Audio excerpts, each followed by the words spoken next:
The NFL is here, and it's all about the sweet offers from DraftKings Sportsbook, an official sports betting partner of the NFL. New customers can pocket $200 in bonus bets instantly when you bet just $5 on any NFL game. Download the DraftKings Sportsbook app now and use code FieldGoal to sign up.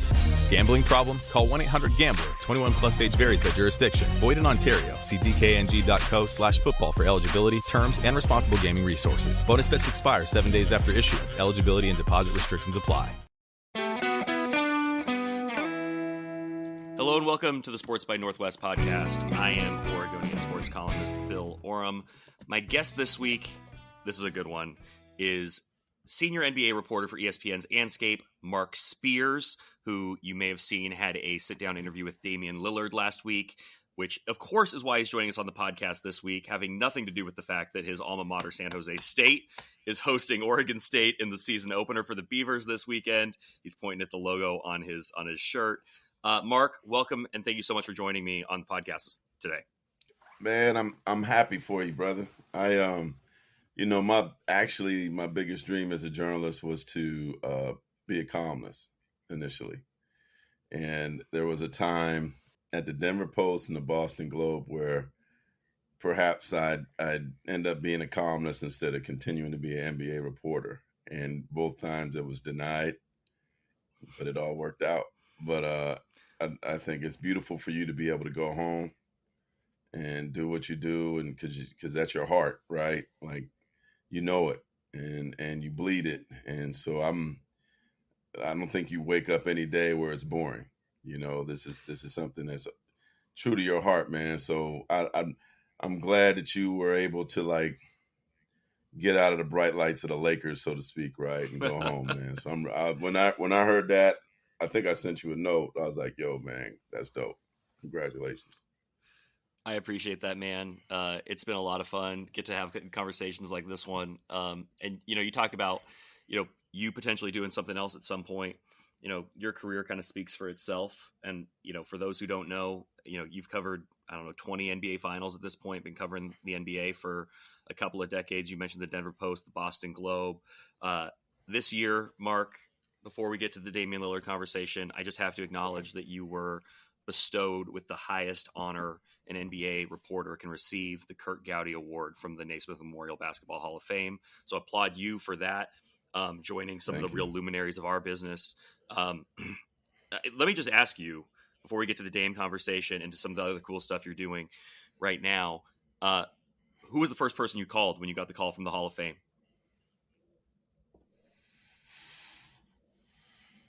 I think I called my wife first.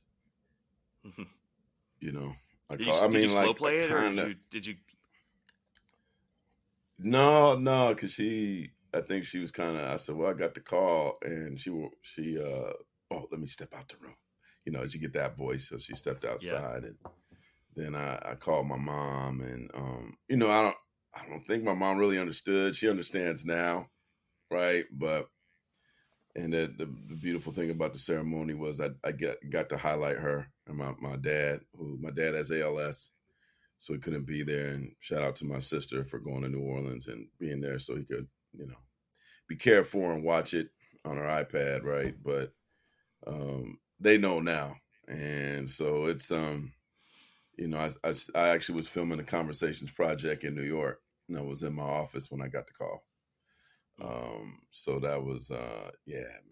And it was like, all right, we got to film the next scene. So I couldn't tell anybody. So the only person I told were actually the two hosts of the show, Elaine Welteroth, and I don't think Elaine really understood either, but David Lawrence did, man. And we like both had a moment, and I was like, all right, you got to go film. So, I think we both celebrated that night. Well, in the Conversations project, we're going to talk more about, but is a project you're doing with those two. It's on Hulu via Anscape, where you and other really incredible and thoughtful and intelligent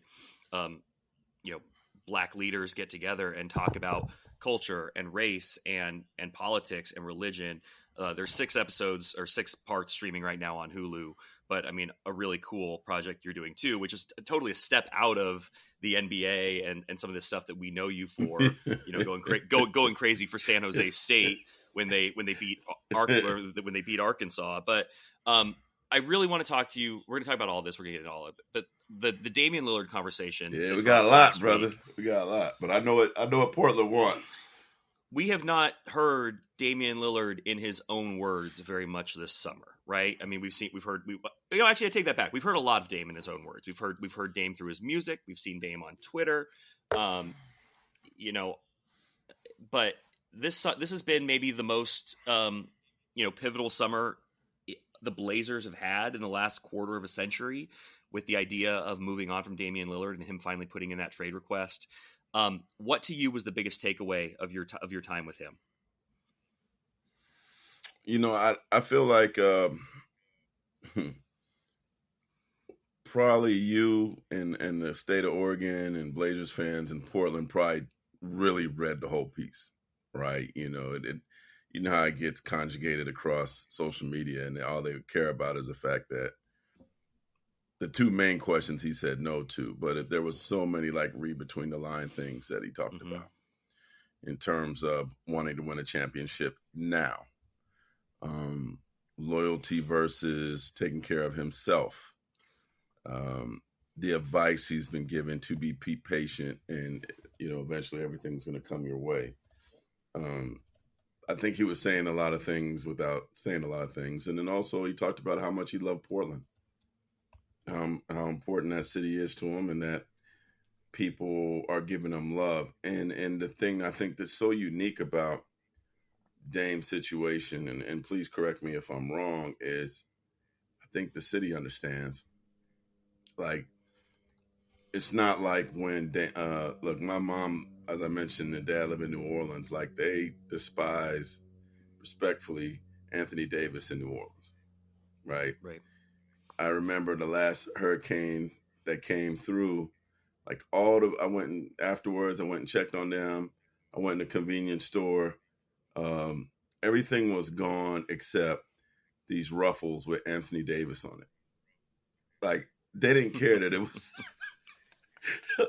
I don't care how lacking in food we are, we're not going to eat the Anthony Davis ruffles, man. Like, I don't feel like it. Like, the David Lillard Gatorade is not going to get off the shelves because of this, right? In Portland, like, there's respect and love for him, and I think for the Blazers, you're certainly in a tough position because there's only one team.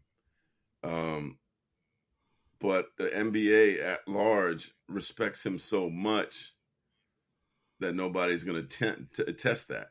They're going to basically like give him what he wants. This isn't like James Harden where, you're lighting fires everywhere you want to go.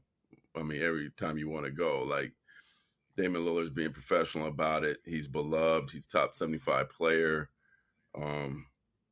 And I'm sure it would certainly be easier if he added a couple teams. But I know I've been told that he the Heat culture, and I think, Bill, this about him, like, that's kind of his style. Sure. He's kind of got that kind of like military basketball mentality. He wants to work. Also the stability of the organization, the winning, like, they've been to the finals, 7 times since 2006. Mm-hmm. Obviously Bam and Jimmy help. No state tax helps. The sunshine helps. And I think at 33 years old, he looks at the landscape of the West and is like, I think my chances are better to go out east. And if Miami's able to make the finals without somebody like myself, what can they do with me? So you don't make that move unless it's certainly a calculated risk. And I know that Jason Tatum's called him, tried to get in his ear, but his focus is definitely on Miami. You mentioned the aggregators, and the thing that people picked up on from your conversation was Dame saying, I don't want to speak on Portland, or I'm not going to speak on Portland.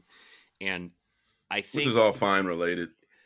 Right. I guess Well, I mean, why would you? And there was, I think, a quick reaction on Twitter or X, whatever it is, that was somehow a shot at Portland, and I took it the other way. Like, not Damian in the least. is not going to me. Damian's not going to say anything negative about Portland. It was, to me, that was respect. So you agree with that? No, that was respect, and I don't want to get fined. Yeah. But even in one of the quotes, he said it was like positive towards Portland. It was like respectful towards Portland. And then he said, I love Portland and I'm going to live here. Like, he plans on living there. You're going to, and sometimes with these things, right, you got to look long term. Look at Minnesota with Kevin Garnett. No relationship. It's sad. Like, you walk into their games there and KG's not in the rafters because he doesn't want to be in the rafters. You know how embarrassing it is for their franchise that he's in the rafters at Boston, but he's not in the rafters in Minnesota. There's no 21 up in Minnesota. Yeah, like the Melo thing. Keep an eye on like Carmelo Anthony in Denver next year. Like, but I actually thought the finals would have been an amazing place for Denver to like just have Melo come out in the beginning and put his hand up and heal. But they didn't pick him to do it then. They say they're gonna, next season we're gonna do some things, and I believe Denver will next season. But I thought the finals would have been a perfect moment. But instead, it was Issel, David Thompson, and Alex English, understandably so. But what certainly that, I mean, if you brought him out during the finals, I think that would have been, it's been venomous there with him in Denver, but it didn't have to be on both sides. Like, I remember when Melo came back for the first time and he's playing for the Knicks, instead of doing a Melo tribute, which I always say teams should be the bigger person and do that. They did here's our former Nuggets playing for the Knicks. It's Marcus Camby. It's J.R. Smith. It's Carmelo. Like it was really wrong, man. You know what I mean? And so I just think that the difference with Portland, too, is like Melo ain't going to live in Denver. KG ain't going to live in Minneapolis. But Dame is going to be in Portland. I do see a time when he's retired with his kids sitting courtside the same way you saw Kobe Bryant sitting courtside with Gigi, right? Like, yeah, I can see that in Portland, and that's a beautiful visual for a franchise that could speak testaments about the franchise. So I think the Blazer organization has to keep that in mind now. Like, you think so much about the present, but you need to think about the long-term effects that have. And, you know, oh, well, we have a change in ownership now. We feel different. You know. You know, and it's interesting because Portland hasn't had the greatest track record with its departing superstars in terms of of like, those do you relationships. See him? Where's Clyde? Where's Bill? Clyde's in Houston. Bill comes to things, but Mark, I don't know if you watched the 30 for 30 on Bill Walton this summer, The Luckiest Guy Alive. I need to. That's on my list. Outstanding. And I was late to it. I only watched it last week. But one thing, you know, if you know the history of the late 70s Blazers with Bill Walton, you know, it was acrimonious and toxic because he was so mad at the medical staff for, for giving him, painkillers or, whatever it was that got him to play in the 78 playoffs. And so he held out at the start of the 78-79 season until he could get out of Portland. And it was acrimonious, toxic, whatever you want to call it. And it took time. Now he has been around, at major events and anniversaries and beloved. So far removed, though, right? Like the younger figure. generation doesn't. Yeah. He's not here. He was never on the Blazers broadcast full time. He was on the Clippers broadcast full time with Ralph. So I mean, these things do have kind of a life cycle. But so I agree with you completely. Like, don't kill the long-term relationship with Damian because he wants to have it. The Blazer fans want to have it and what he means here. But there is also the reality from the business standpoint of how the Blazers proceed is going to dictate how much success in large part they have for Scoot Henderson, Shaedon Sharpe, this next generation. But I'm looking at the Blazers and there seems to be no movement on them moving toward a Miami deal. Miami has no incentive to up their offer. But what is the end game here, Mark? I don't. As far as what I've heard, you think we're getting closer? Does he end up in Miami? Does Portland move on? Yes. Do they say we're gonna take the deal that is there so we can move on? I think he ends up in Miami. I don't know. I don't understand that Tyler Hero hate. Like, he's a hell of a shooter. Me either. Why wouldn't you? Why wouldn't you want Tyler Hero? Maybe that's coach speak or something. I don't know. I don't get it. Like, what's the kid from UCLA? Jaquez? Like, here's the thing. Like, also keep in mind, like, I love Scoot Henderson. I've spent a lot of time with Scoot Henderson. Mm-hmm. He is like a younger version of Dame, although he's more of a passer, but he can be a phenomenal scorer. And like, but in terms Dame, of makeup, I think you mean, yeah, worker and like yeah, like as a person too, like just him and his family are beautiful. Like, they're gonna love him. Dame's 33. His team is not going anywhere. Like, if you could get Hero and Jaquez, and somebody's like, well, they got Simons and you know, and they got so what? Add pieces. You could make other moves later, but I'm trying to get more depth, man. Like, are you convinced that everybody on that roster is better than Tyler Hero? He's the only pretty guy good, on the roster. The only guy on the roster right now who I would say I'm convinced is going to be better than Tyler Hero is Scoot Henderson, and he hasn't done it yet. Exactly. Yeah, I mean, like, Ant's great, but I mean, Ant and Tyler Hero, you know, I'd kind of put him in the similar tier right now. But Tyler Hero's won at a higher level. Really big games. He's 6'6", you know. Yes. But I think that you're right. I mean, if you could get him and Jaquez and some picks out of it, under the circumstances, I actually think it's a pretty good deal, right? You know, I do expect it to be 3 or 4 teams and maybe some people go somewhere else, but I really like Tyler Hero, man. I don't know that he changed the course of what happened in the finals if he was healthy, but when he's on the floor, there's some shooters that are on the floor that put fear in your heart, and he's one of them. And those are hard players to find. I don't know. There's a lot of guys that shoot threes. There's not a lot of guys you fear shooting threes, and I think he is one of those guys. So this Tyler Hero hate from the beginning has been really confusing to me. Well, and I think a lot of people are like, positionally, he doesn't make sense for the Blazers, and I just don't know why that matters. Just get players, man. Not exactly. Not for what the Blazers are. Right, you're not trying to. I mean, listen. Chauncey well. Chauncey wants to win. I'm sure Chauncey would love to get Joel Embiid back for Damian Lillard. I'm sure, so they could contend next year. But that's not where the team is. Right, that's not where the Blazers are. The Blazers are in asset collection mode. That team isn't going to compete with Joel Embiid. Is being in the same spot of being Damian Lillard. Totally, it's not enough. It's not enough. Do you think someone screwed up in this situation? Like, was Damian wronged by the Blazers? Because Joe Cronin said at his press conference in Vegas that he feels like he failed. But it goes back deeper than Cronin. Cronin admitted he did, and I respect that. I hear Dame really wanted a stronger, not so much starting 5, but stronger bench. Like a more veteran-laden, talented bench that when they got to the second 5 could really take off. And I think that brought him disappointment more than anything and wanted him out. You know, there was a March 22nd, that your season's over with, you're 5 games out, and maybe it was a long shot that they get to the play-in, but what if they did?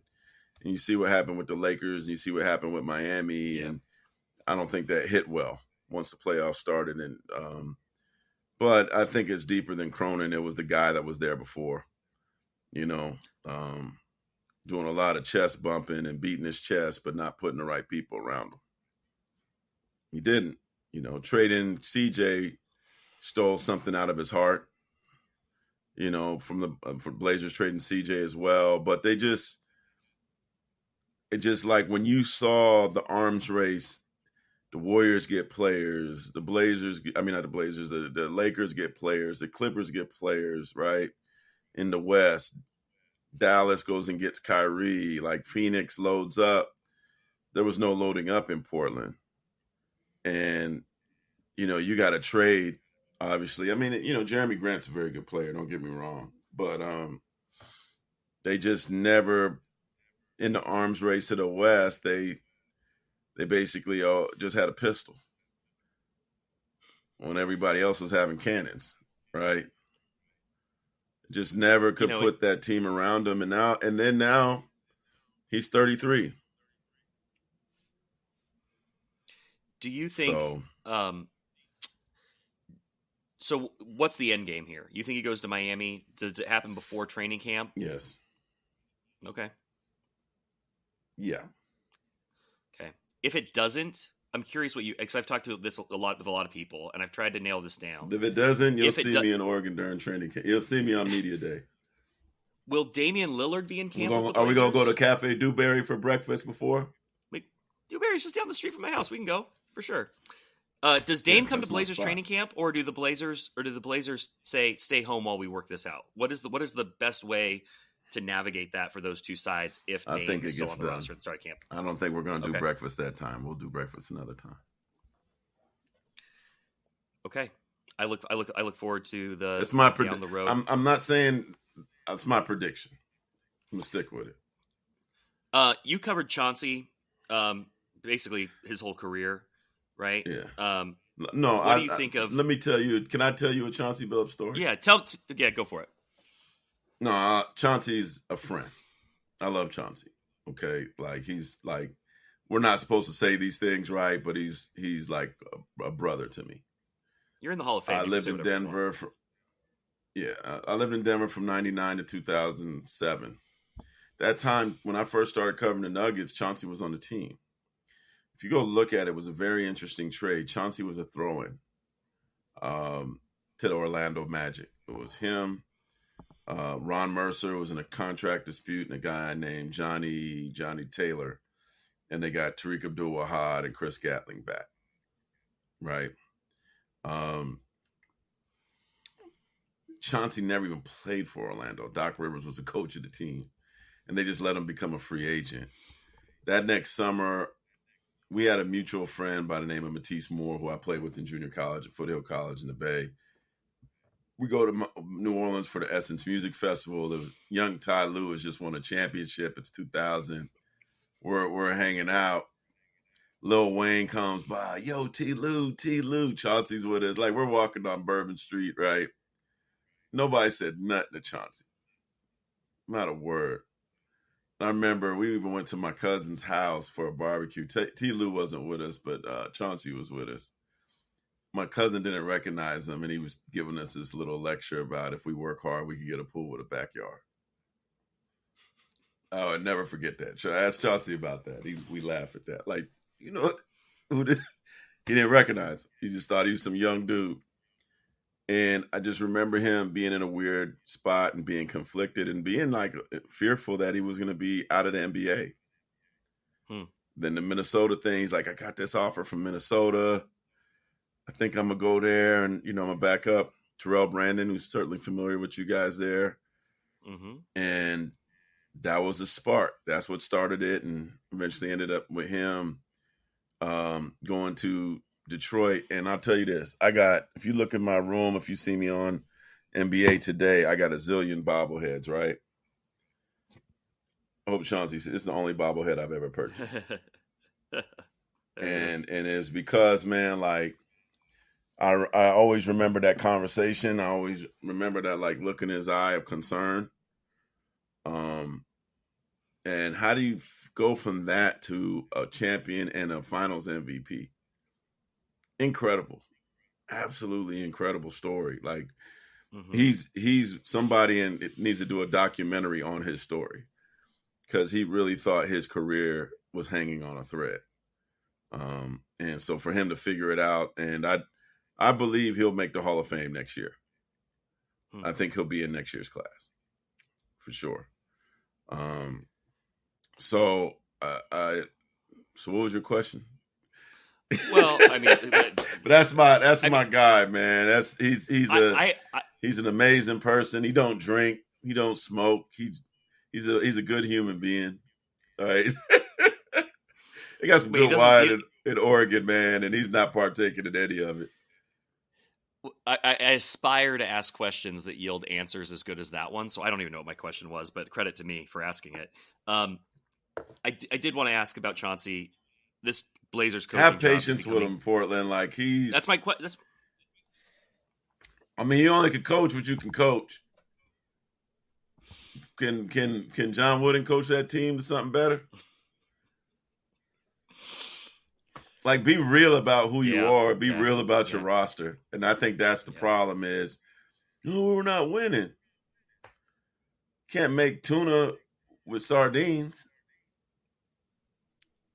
Right? You can't make a tuna sandwich with sardines. Like, come on, man. Like, be real about your roster. And then you bring somebody else in, and then they got to start from scratch. There is nobody – I don't think there's anybody in the NBA, actually, that is better for Scoot than Chauncey. Because while Scoot is certainly a much better athlete, they're very similar players. And to get that tutelage at this age from a future Hall of Famer, from a Finals MVP, from one of the greatest point guards ever played a game, to have that influence. And I'll tell you this about Scoot. He ain't that young kid that don't listen. Mm-hmm. I've done a couple pieces on him. Please check him out. You'll enjoy him because of him, not because of me. He's going to listen and take everything and squeeze him and ask him about playing in the finals and ask him about playing against this person and that person and John Stockton and Gary Payton. Like, he wants that information. He's not an arrogant kid. He wants to be magnificent. And to have Chauncey as his teacher on a daily basis is when Dame is gone, like, they'll be in good hands with him. Like, buy that 00 jersey, or just take your Dame jersey and add a 0 to the right side of this 0 you have now. Put some tape over the last name and write it over. That's the economy. That's the economy version. But this kid is special, and yeah, this kid is special, and Chauncey's going to make sure he becomes special. Mark, before we go, there's two key topics that we have to talk about. I need to talk to you about San Jose State, Oregon State, Sunday in your stomping grounds. We just watched the Spartans. I got another 10 minutes, man. Unless you guys got an expiration time on this thing. We do not. I just saw the Spartans give USC everything it could handle for about a half at the Coliseum. No, more like 3.5. 3.5. 3.5. What's the Mark Spears scouting report on this San Jose State team that I think people are sleeping on? Gone to bowl games the last two out of the last 3 years. Really good quarterback. Yeah. How scared should the Beavers be? You know what's scary about it, and this is said with all due respect to Oregon State, is that we played already. We got the kinks out. I have several degrees. Also, you see me post a lot about LSU. I got my master's from LSU. My family's from Louisiana, so I root for LSU and go to LSU stuff as well. And people say, well, how can you do both? I'm like, I got degrees from both. But anyways, having played already, we got the kinks out. Mm-hmm. Then we go home. And I mentioned LSU because last year LSU lost to Florida State in the first game, and I think we'll make amends this weekend. And I think part of it was because Florida State had played the week before and got a lot of the kinks out and got the nervousness out. And so first games, I think, are hard. And we played a really high-level first game and competed with USC until, like, you can't make mistakes against USC. Right. But for about 3.5 quarters, we were in it until that lucky play when, the Heisman winner drops the ball, fumbles it, picks it up, and it's Sandlot, right? And then they ran back a kick, and then, like, you can't make mistakes, and they had a lucky play, like, and boom, like lightning in a bottle. But they had to fight for it. And, yeah, I know Oregon State's coming in with their ranking. I look forward to them playing in the Mountain West Conference, so I'll see you more. You're gonna hurt a lot of hearts. That's my hope. That's my hope, man. I look forward to going to a game at Oregon State for the first time. That's my hope, is that y'all. I know you guys are rolling your eyes and probably turn it off now. But anyways, no, I just think that it's going to be a great game. Great for San Jose State. There's a reconfigured suite situation behind, which will be Oregon State's bench. So I actually got a suite this season behind Oregon State's bench. And guess who's in my suite? Guess who's coming? Chauncey To Billups. give you a little secret. No. Who's the greatest basketball player in Oregon State history? Gary Payton, GP, the glove. You got to come by, man. GP's in the suite. I'm trying to give you your column, brother. I'm trying to make it easy for you. You want to just come and hang out with us during the game? Dear listener, this is how the sausage is made. On Monday morning when you pick up the Oregonian and you read a column about Gary Payton at the San Jose State game, this is the origins of that column. Yeah. Mark, you played basketball at San Jose State. Hey, man, you want me to send you a ticket so you can come by? Because it's a sweet situation. So you can't just walk in there. You have an all-access pass. We'll talk more offline. No, you'll have your media pass, but yeah, I got you. You played basketball at San Jose State. You were also a student journalist. Those things don't always I redshirted align. at San Jose State. I redshirted, had a knee injury. But go ahead. There's more to the story, but we don't have time. You're also a student journalist. You Google it. There's a lot that was going on there, but yes. What happened? How did those two things end up connecting? How did what? Being a student journalist and also on the basketball team. Oh, how did being a student journalist? No, I knew I wanted to be a sports writer since seventh grade. I knew I wanted to be a sports writer since seventh grade. We had a great career day when I was at Silverdale Junior High in San Jose, where actually a guy from the Warriors came. I went to listen to him. He asked me what I wanted to do when I grew up. I said, I want to play for y'all. And he said, well, what if you can't? What if you're hurt? What if you don't make it? So I don't know. And he gave me some great advice, which I hope any listener gives to their kids. Like, if you can combine what you love most in life with what you do best in school, you'll find a job you're happy with every day. And I love sports and I could write. So I decided in the seventh grade I wanted to be a sports writer. Sent a letter to Mark Purdy from the San Jose Mercury News, and he gave me the cheat code from seventh grade through college to be a sports writer. And so I knew that since seventh grade, and basically everything he told me to do, whether it was write for the school paper or get typing classes, all the typing classes in high school, or get as many internships as possible in college, I followed to a T. So I definitely wasn't a first round pick of any sort in basketball. I did perhaps had an opportunity to maybe play in Mexico after my basketball career was done, but I felt like a first round pick in terms of journalism because I was just ahead of everybody.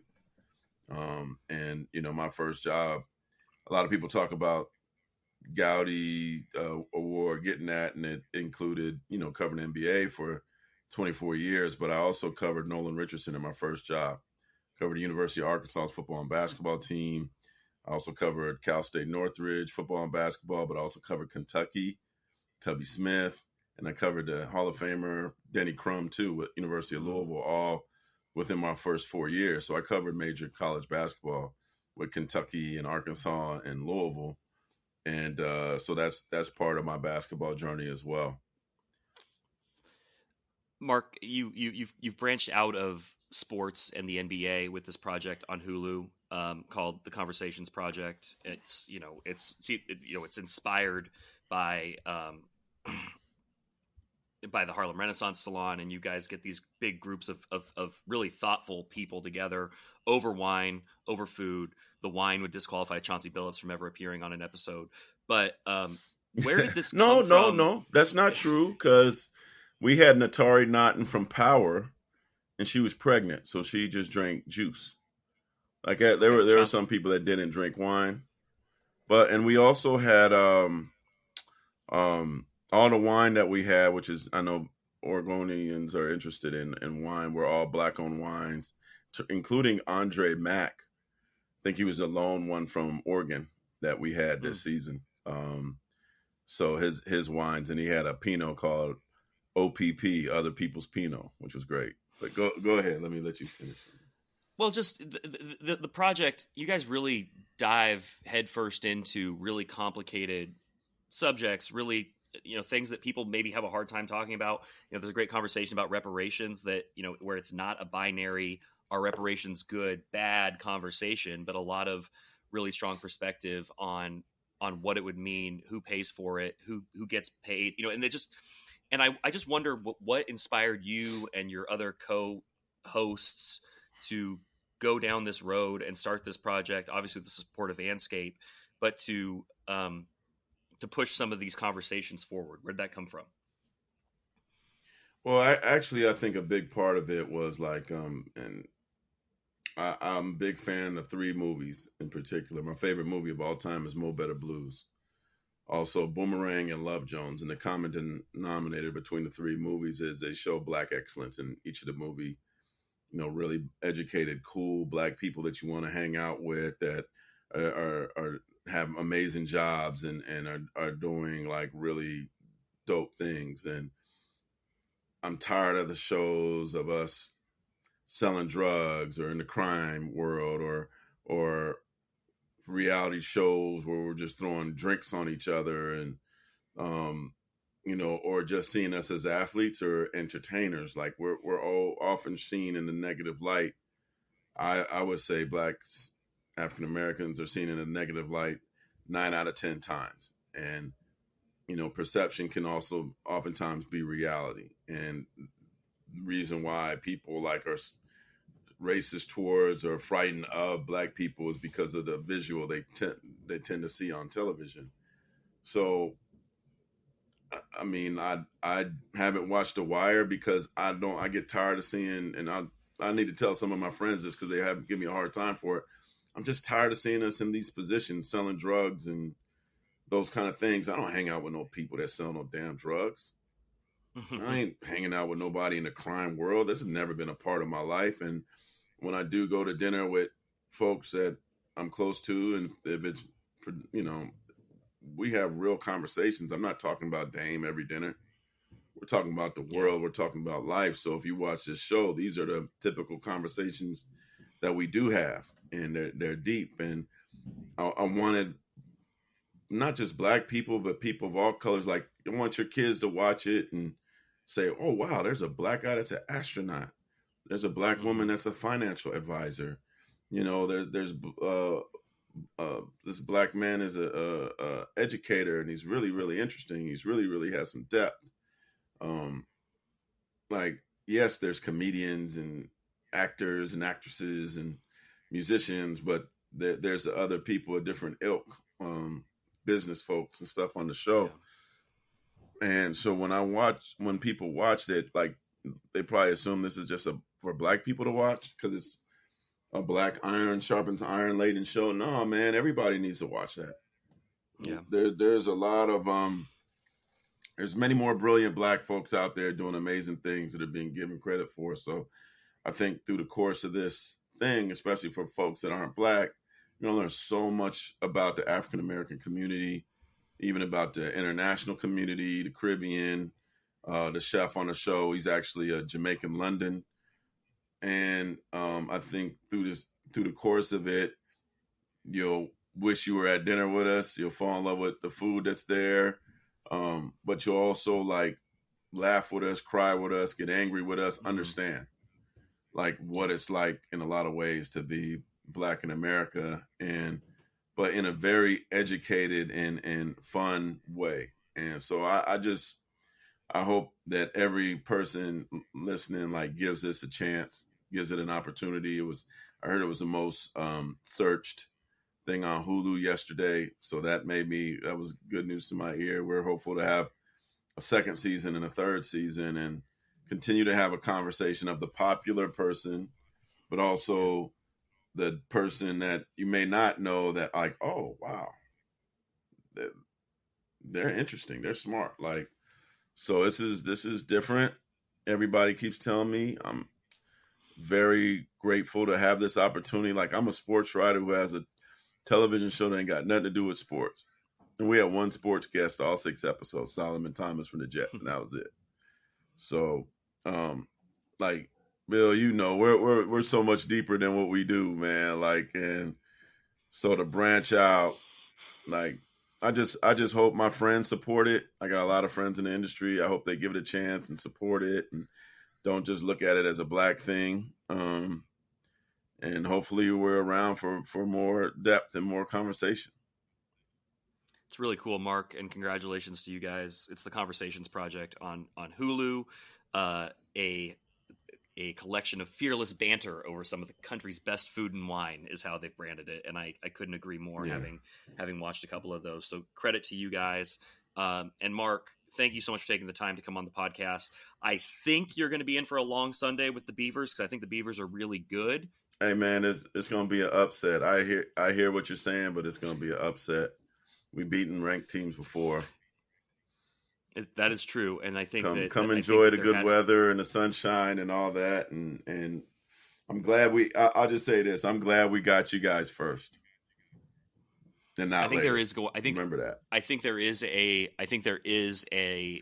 lot of talk about Oregon State starting 4-0, 5-0, maybe being a real dark horse for the college football playoff, and I do agree. Do not overlook this week 1 game against San Jose State. So, Mark Spears, you'll be there. I'll be there. Overlook it. We'll keep this conversation going. Overlook it. We want you to. We're easy. All right, Mark. It's thanks just, so much. It's a 2-1, right? Just come get your check. Go Spartans. Mark Spears, senior NBA reporter for ESPN's Andscape, host of the Conversations Project on Hulu. Great piece on Damian Lillard last week that you need to read. Also has one on Ben Simmons. He's done so much in his career. You can go find it. If we'd listed everything Mark had done in his career, we wouldn't have had time for this great conversation. Mark Spears, thanks so much. Thanks, brother.